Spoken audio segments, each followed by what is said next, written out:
우리 사랑하는 교문립교회 성도 여러분, 안녕하십니까? 너무나도 행복한 안식일입니다. 이렇게 봄비가 내리고 온 만물이 새롭게 돋아나는 이 시절에 정말 하나님을 생각하기에 가장 좋은 안식일이 아닌가 생각합니다. 오늘 이 안식일 모든 예배와 또 오늘 한날을 통해서 우리 하나님과 귀한 동행하시는 안식일 되시면 좋겠습니다.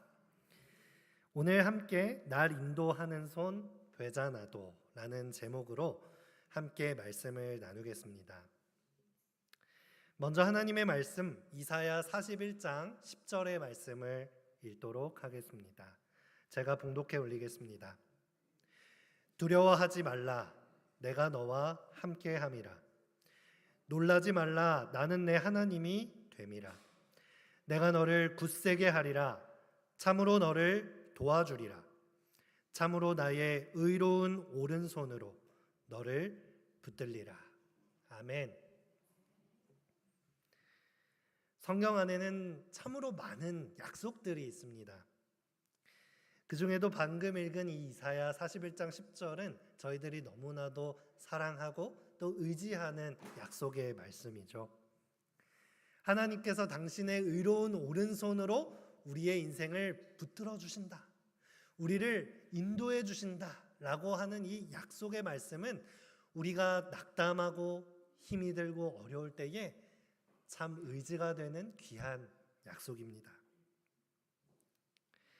이 말씀이 이사야 선지자에 의해 선포될 때에도 아수르에 의해서 북방 이스라엘과 또 남방 유다 모두가 위태로운 상황 가운데 있었습니다.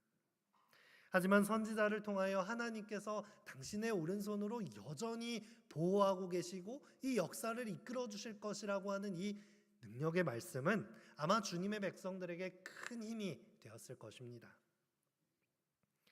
우리 모든 성도님들의 삶 속에도 이 약속의 말씀이 임하게 되시기를 간절히 기도합니다.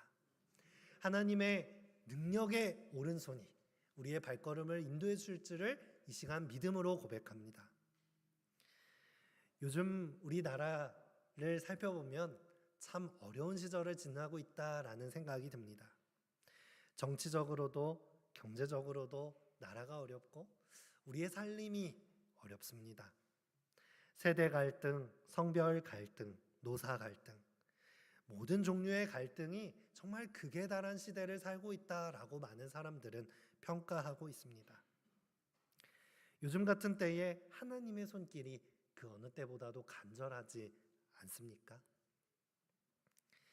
성경에 나오는 모든 역사는 언제나 하나님의 손길이 우리를 인도하고 계신다라고 하는 것을 보여주는 역사라고 해도 과언이 아닙니다. 하나님의 손길에 우리의 삶을 맡겼을 때 찾아오는 축복과 또 그렇지 않고 우상을 섬겼을 때에 멸망해가는 그 인간의 역사가 굽이굽이 반복되고 있는 모양입니다. 이스라엘의 역사에서 유일하게 법궤를 빼앗기고 지도자도 죽고 하나님의 영광이 떠나갔던 그 시대에도 성경은 여호와의 손이 사무엘이 사는 날 동안에 블레셋 사람을 막으셨다라고 말씀하고 있습니다. 다 무너진 이스라엘의 모습이라 할지라도 여전히 보호하시고 다시 일으키시는 여호와의 손길이 있었음을 우리에게 보여주는 것입니다. 이러한 손길은 뒤이어지는 느헤미야 시대에도 여전히 나타났는데요. 바벨론에 의해서 예루살렘 성과 성전이 다 무너졌고 백성들이 뿔뿔이 흩어진 그 상황에도 느헤미야는 내 하나님의 선한 손이 나를 도우심으로 왕이 허락하셨다라고 고백합니다. 우리의 눈으로 볼 때는 이 세상의 역사는 세상의 권력에 의해서 움직이는 것이라고 보입니다. 하지만 성경 말씀은 우리에게 말씀하기를 이 역사를 움직이고 계시는 것은 세상의 권력이나 세상의 왕이 아니라 하나님께서 인도하시는 역사 가운데 있다는 것을 담대히 선포하고 있다는 것입니다. 이 사실을 믿으십니까? 아멘입니다. 그런데 여러분, 문제는 우리가 철석같이 믿고 있는 하나님의 손, 모든 역사와 모든 우주를 주관하신다고 하는 이 하나님의 손이 도무지 보이지 않을 때가 있다는 것이죠.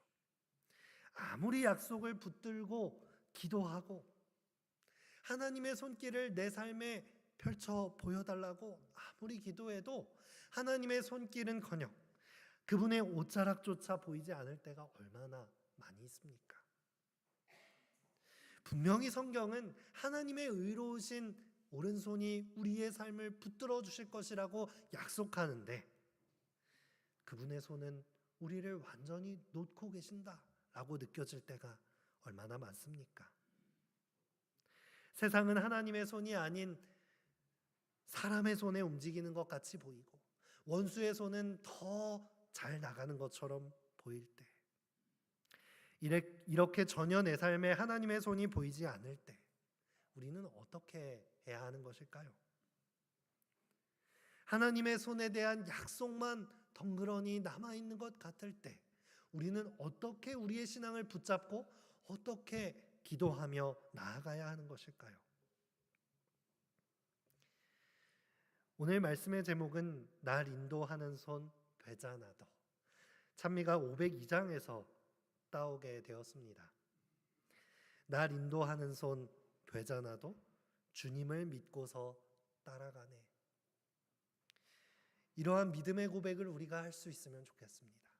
하나님의 손이 뵙지 않을 때에도 주님을 믿고서 따라갈 수 있는 참된 주님의 성도가 되기를 이 시간 간절히 기도합니다. 오늘 성경에서는 이와 같이 하나님의 손이 되지 않는 상황 속에서도 이 삶의 난관을 뚫고 나간 한 성경 인물을 함께 살펴보려고 합니다. 우리가 잘 알고 있는 인물이죠.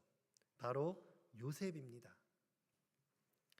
요셉의 인생은 창세기 30장에서부터 50장까지 정말 넓은 분량 속에서 그 출생부터 죽음까지 아주 상세하게 기록된 성경 인물입니다. 그렇게 자세하게 그의 인생이 적혀서 우리의 손에까지 왔다는 것은 아마 우리가 이 요셉의 인생을 통해서 배워야 할 중요한 교훈이 있다는 것을 성경은 말해주고 있는 것이겠죠. 우리가 정말 사랑하는 이 성경 인물 요셉의 인생은 여러분들이 잘 아시는 대로 정말 사랑받는 이야기로부터 시작이 됩니다. 창세기 37장 3절에 보면 요셉은 노년에 얻은 아들이므로 이스라엘이 여러 아들보다 그를 깊이 사랑하였고 그 증거로 채색 옷을 지어 입혔다라고 말합니다. 얼마나 사랑스러웠겠습니까? 막 태어난 아이를 보면 남의 아이라 할지라도 너무나도 사랑스러운데 이 요셉은 자신이 가장 사랑했던 아내에게 태어난 늦둥이 아들이었습니다. 정말 야곱의 눈에 넣어도 아프지 않을 그런 사랑받는 아들이었을 것입니다.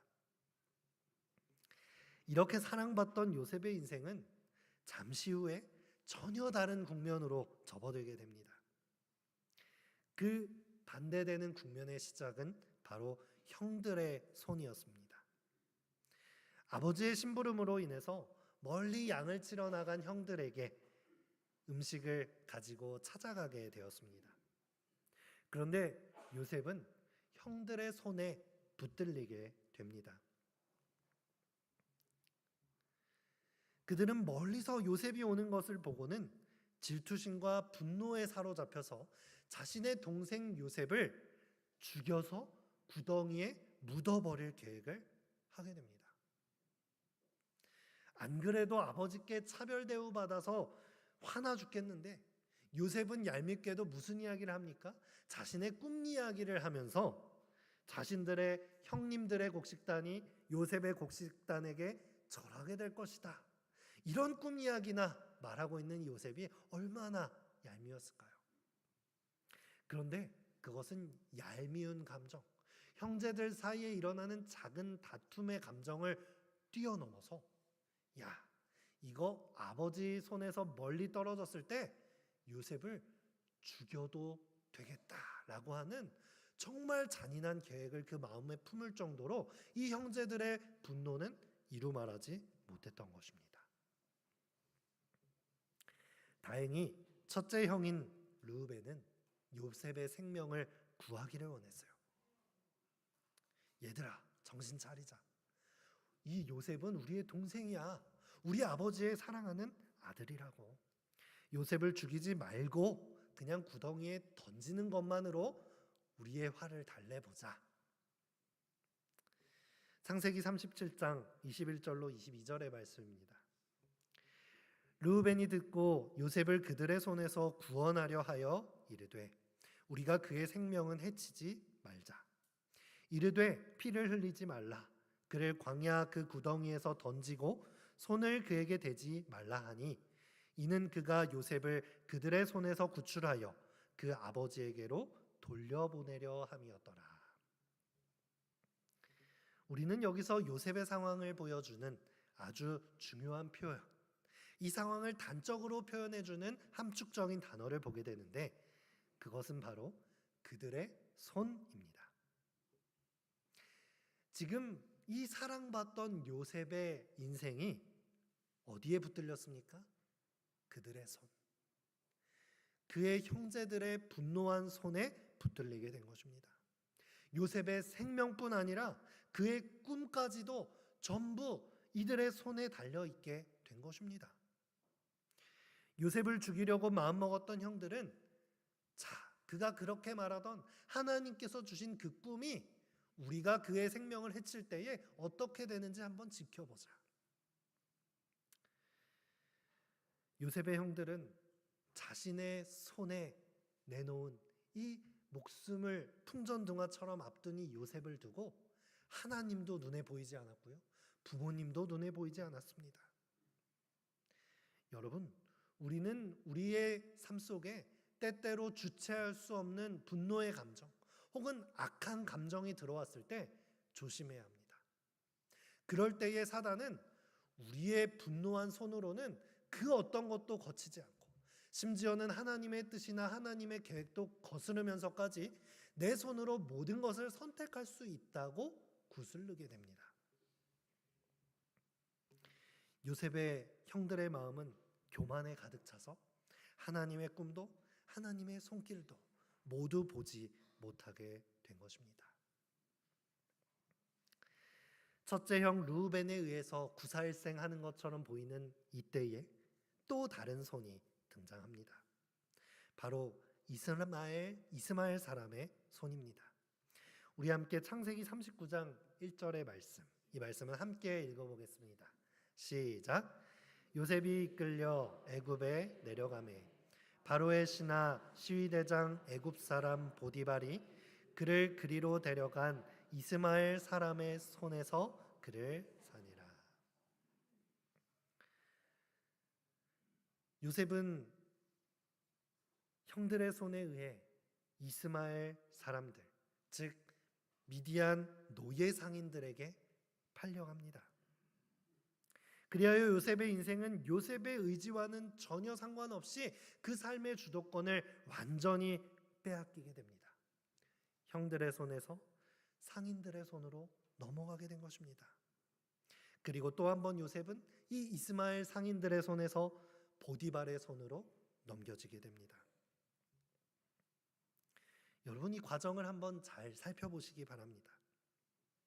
분노한 형들의 손에서 노예 상인의 손으로, 노예 상인의 손에서 보디발의 손으로, 여러 손을 통하여 하나님의 꿈의 사람 요셉의 인생이 넘어갈 때에 여러분, 누구의 손은 보이지 않습니까?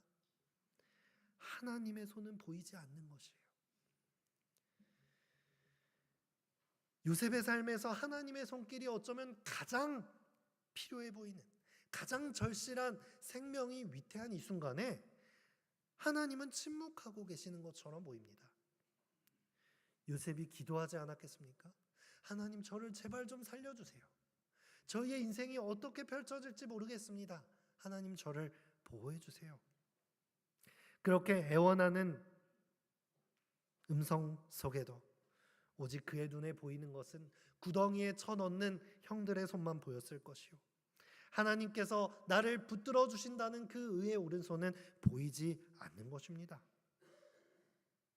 설상가상으로 그는 평생 노예로 살아가야 하는 운명에 마주하게 되는 것이죠. 여러분, 이렇게 긴박하게 펼쳐지는 위기의 상황 속에 하나님의 손길은 어디에 있을까요?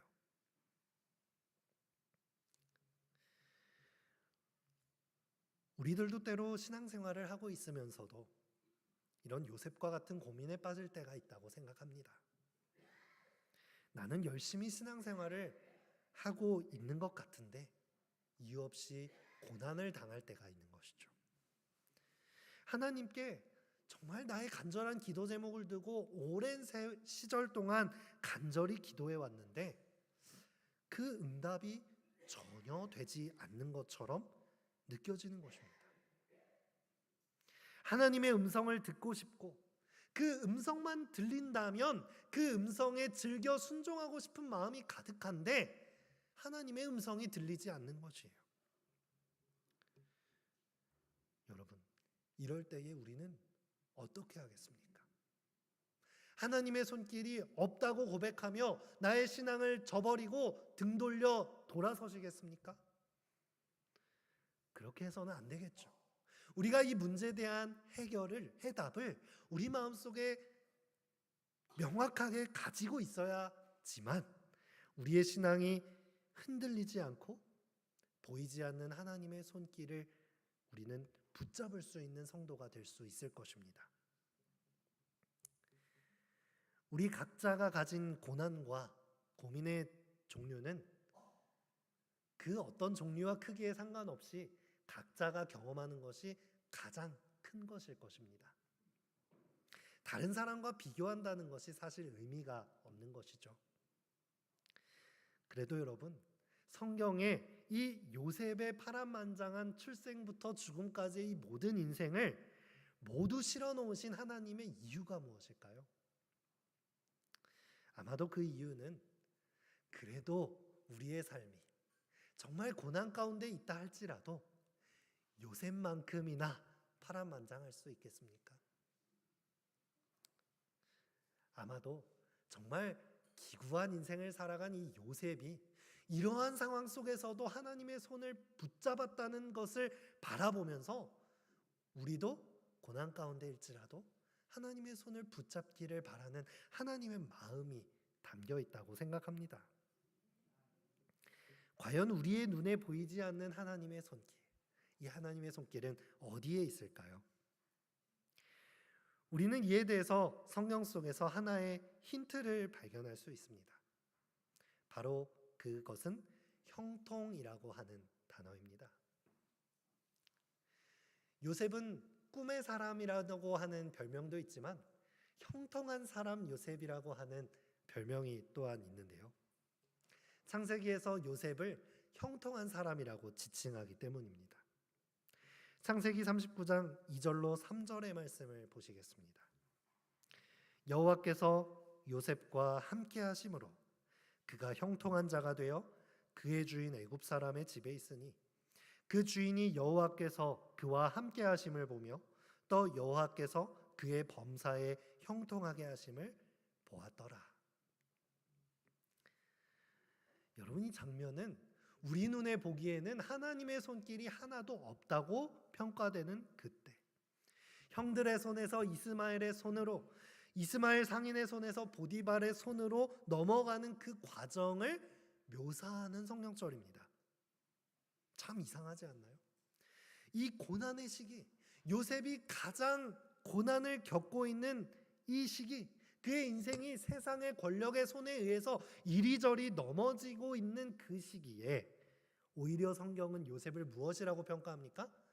형통한 사람이다 라고 평가하는 것입니다. 그리고 오히려 이 요셉의 인생을 그렇게 마음대로 좌지우지하는 손들이 무엇을 발견합니까? 요셉의 삶에 하나님께서 함께하고 계심을 오히려 발견하였다라고 말하고 있는 것입니다. 요셉이 형통한 사람이다라고 한 번 더 평가하고 있는 상황이 있습니다. 바로 요셉이 보디발의 아내로 인해서 누명을 쓰고 감옥에 들어갔을 때 요셉에 대해서 이렇게 말합니다. 창세기 39장 22절로 23절. 간수장이 옥중 죄수를 다 요셉의 손에 맡김으로써 그 재반 사물을 요셉이 처리하고 간수장은 그의 손에 맡긴 것을 무엇이든지 살펴보지 아니하였으니 이는 여호와께서 요셉과 함께 하심이라. 여호와께서 그를 범사에 무엇하게 하셨더라? 형통하게 하셨더라. 아멘. 성경을 읽어볼 때 요셉의 삶을 형통하다라고 표현하는 표현이 딱 2번 나옵니다. 근데 그때는 요셉이 총리가 되었을 때가 아니었어요. 요셉의 모든 인생이 권력자들의 손에 넘어질 때에, 그리고 그것도 억울한데 또 한 번 억울함이라고 하는 누명을 쓰고 감옥에 갇혔을 때. 여러분 생각해 보세요. 요셉의 삶은 인간의 말로 표현할 수 없을 정도로 밑바닥으로 치닫고 있는 것입니다. 사랑받는 아들에서 종으로, 종에서 죄수로 전락했죠. 이 세상 누가 이 요셉을 살펴볼 때 형통하다라고 말할 수 있겠습니까? 누가 하나님께서 이 요셉을 축복하셨다고 평가할 수 있겠습니까? 그럼에도 불구하고 성경은 요셉의 삶을 형통하다라고 말해주고 있는 것입니다. 성경은 어떠한 근거로 요셉이 형통하다라고 말하고 있습니까? 성경이 말하는 근거는 딱 한 가지입니다. 여호와께서 요셉과 함께 하심이라. 여호와께서 요셉과 함께 하셨기 때문에 요셉은 형통한 사람이 된 것입니다. 요셉의 삶을 형통하다고 표현했던 창세기 39장 2절로 3절의 말씀을 다시 한번 주목해 보시기 바랍니다. 여호와께서 요셉과 함께 하심으로 그가 형통한 자가 되어. 23절도 마찬가지입니다. 여호와께서 요셉과 함께 하심이라. 여호와께서 그를 범사에 형통하게 하셨더라. 성경은 단 한 번도 그가 처한 상황이나 환경이 풍족하기 때문에 형통하다고 말하고 있지 않습니다. 세상의 기준은 그렇습니다. 우리의 처한 상황과 환경이 나아지면 아유, 저 사람 성공했네, 저 사람 형통한 사람이네 라고 평가하지만 성경은 그 평가의 기준이 완전히 다르다는 것입니다. 겉으로 드러난 환경이나 상황에 의해서 평가되는 것이 아니라 하나님께서 함께하고 계시는 그 상태를 형통하다라고 말해주는 것이죠. 세상은 요셉이 총리가 되었을 때 비로소 와, 이 사람 형통한 사람이다 라고 평가했겠지만 성경이 볼 때 요셉이 총리가 된 것은 그저 그의 삶이 이미 형통했기 때문에, 하나님과 함께 했기 때문에 이르러 온 열매에 불과한 것입니다.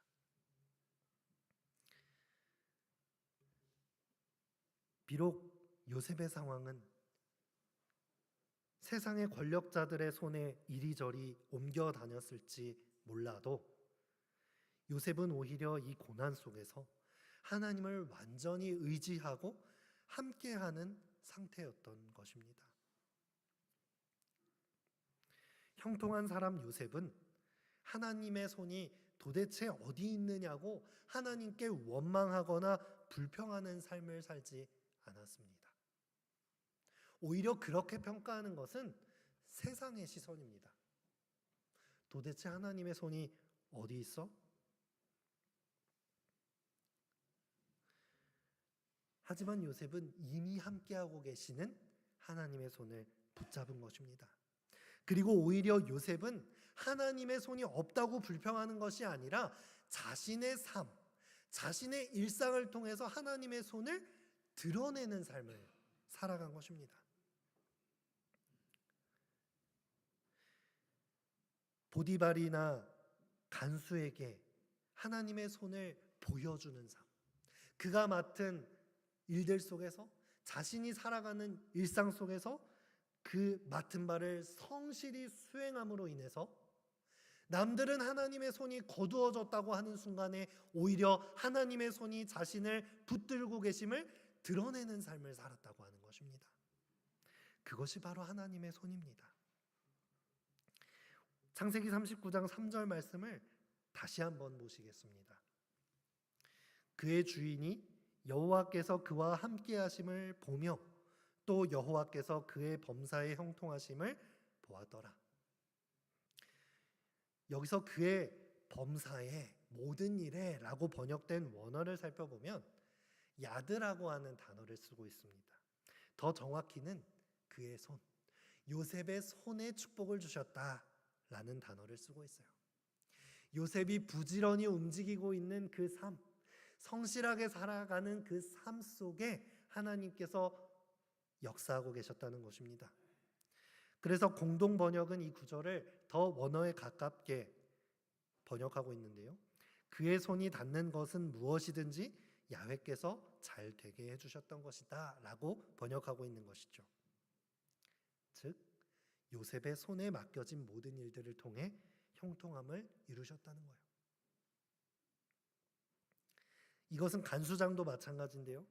그가 요셉의 형통함을 보게 된 것은 그의 손에 맡겨진 일들을 성실하게 해나가는 모습을 통해서 하나님의 손길을 본 것입니다.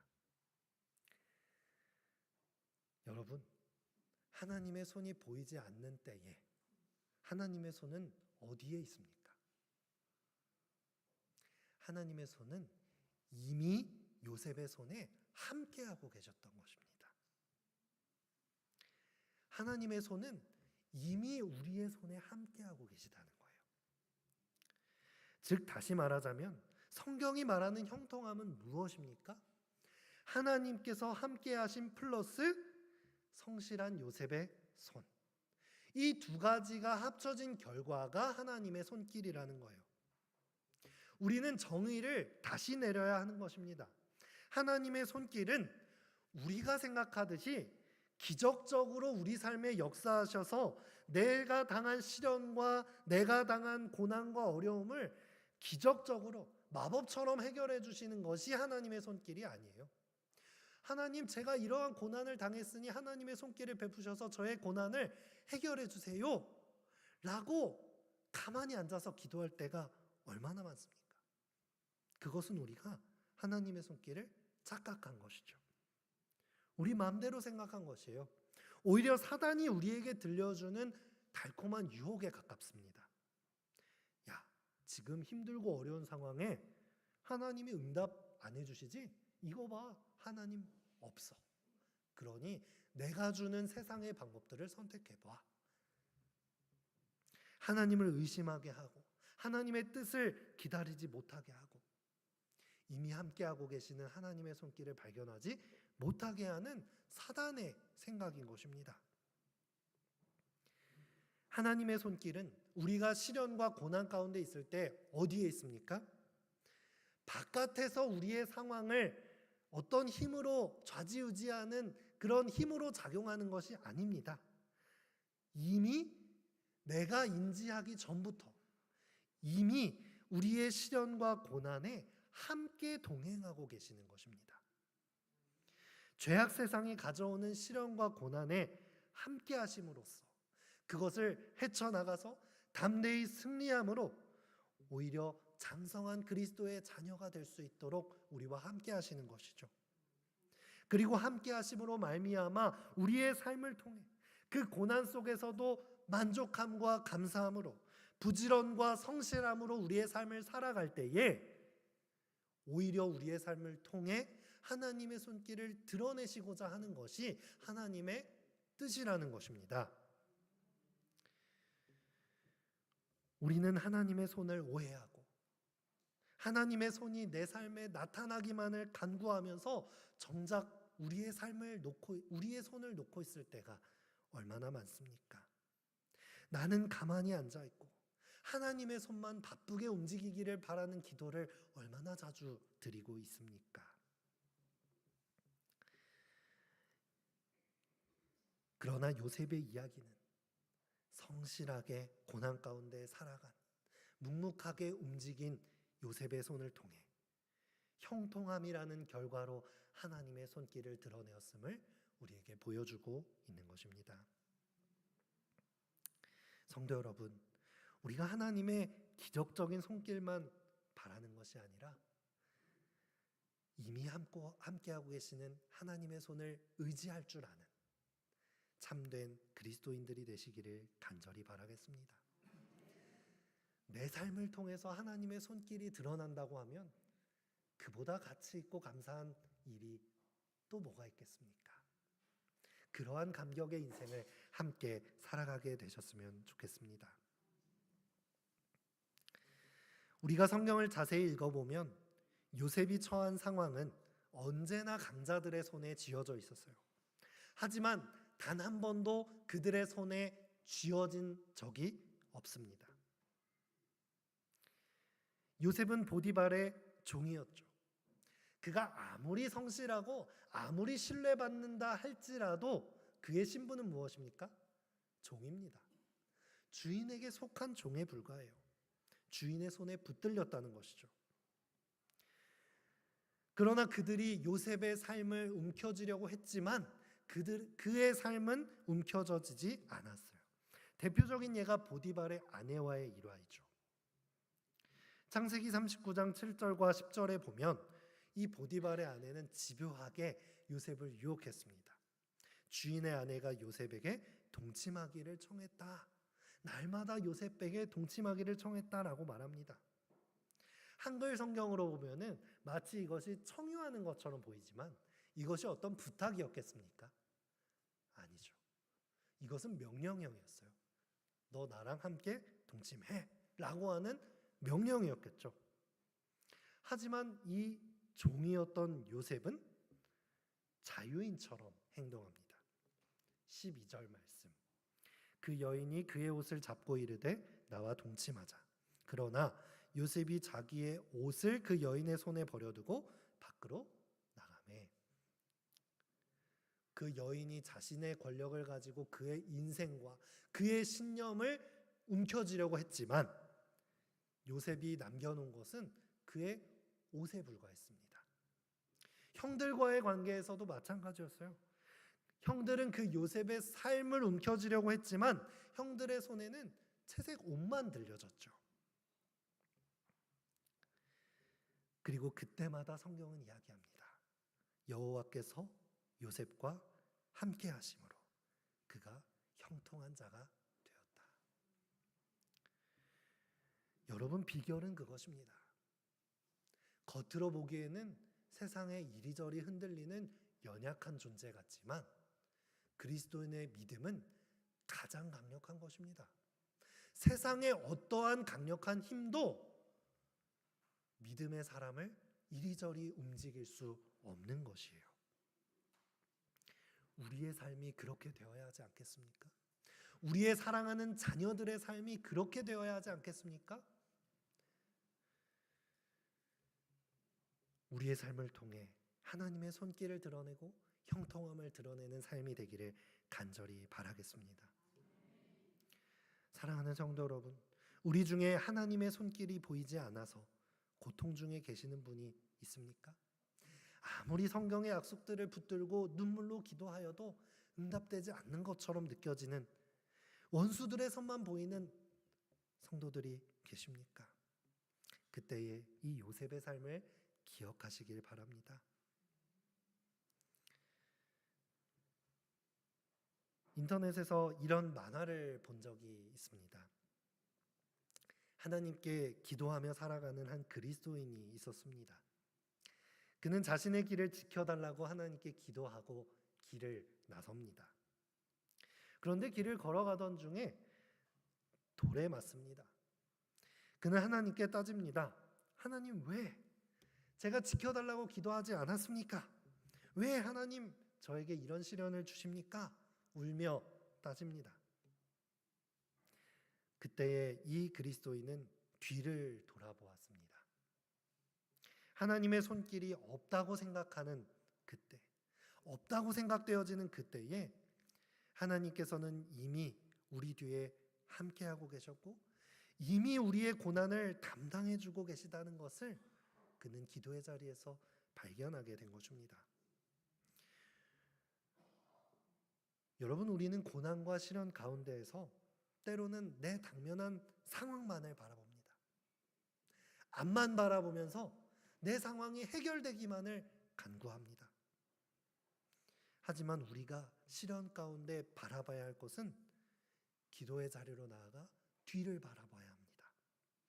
겸손한 마음으로 이미 나의 역사 가운데, 나의 삶 가운데 이미 함께하고 계셨고 이미 우리의 삶 가운데 함께하고 계시는 예수님의 손을 바라보며 붙잡아야 합니다. 이미 예수님의 손은 십자가에서 우리의 삶을 향해 펼쳐져 있습니다. 그 손을 붙잡지 않고 뚜벅뚜벅 걸어간 것은 우리들이죠. 우리에게 이미 내밀고 계신 하나님의 손을 붙잡고 동행하게 되시기를 바랍니다. 한 이야기를 들려드리며 말씀을 마무리하려고 합니다. 여러분, 홀로코스트에 대해서 아십니까? 2차 세계대전 당시에 독일의 나치 정권이 그 정권을 유지하기 위해서 끔찍한 이 역사를 저질렀죠. 그의 정권을 유지하기 위해서 공공의 적이 필요했고 유대인들에게 그 누명을 씌워서 무려 600만 명이나 되는 유대인들을 학살하기에 이르렀다고 합니다. 강제 수용소에서 독가스실에서 잔혹하게 유대인들을 학살했습니다. 그런데 이 잔혹한 학살 속에서 1945년 6월 26일에 한 기자가 스위스 신문에 한 기사를 기고했습니다. 가톨릭 스카우트 대원들은 오래된 쾰른의 한 건물들 아래에서 수년간 사용되지 않았던 지하 통로들을 발견했다. 이 통로들은 나치에 반대하는 사람들을 체포하고 강제 수용소로 끌고 가는 독일 경찰들을 피할 수 있는 피난처로 활용된 것으로 보였다. 이 통로는 대피소로 연결이 되어 있었는데 이 공간은 한때 9명의 유대인 도망자들이 이곳에 4개월 동안 숨어 있었지만 한 번도 잡히지 않도록 보호하였다. 어떤 면에서는 로마의 카타콤과도 닮은 이 지하 방 중 한 곳에 벽에는 다음과 같은 글귀가 새겨져 있었다. 빛을 볼 수 없을지라도 나는 태양이 있음을 믿는다. 비록 느끼지 못할지라도 여전히 나는 사랑이 있음을 믿는다. 보이지 않고 침묵할지라도 나는 하나님이 계심을 믿는다. 하루에도 수백 수천 명씩 죽어나가고 아무 희망이 보이지 않는 이 감옥 속에서 그들이 하나님을 믿는다라고 어떻게 고백할 수 있었겠습니까? 세상의 그 누구도 모든 신은 죽었다라고 평가 내리는 이때에 그는 어떻게 침묵할지라도 보이지 않을지라도 하나님을 믿겠다라고 고백할 수 있었을까요? 그들은 지금은 보이지 않지만 유대인의 장구한 역사 가운데 그리고 지금 이 순간에 그 누구보다 마음 아파하시며 고난에 동참하고 계실 하나님의 손길을 바라본 것입니다. 사랑하는 성도 여러분, 요셉의 삶이 우리의 삶이 되기를 바랍니다. 성경 속에만 남아있는 인생이 아니라 우리의 삶에 녹아드는 요셉의 신앙이 되셨으면 좋겠습니다. 자신을 팔아먹은 원수 같은 형제들을 만났을 때에 나를 이곳으로 인도하신 분은 당신들의 손이 아니라 하나님의 손이었습니다 라고 고백하는 이 놀라운 신앙의 고백을 우리 주님께서 이 땅에 다시 오셨을 때에 감사함으로 고백할 수 있게 되시는 우리 모든 성도의 삶이 되기를 간절히 바라며 오늘 말씀을 마치겠습니다.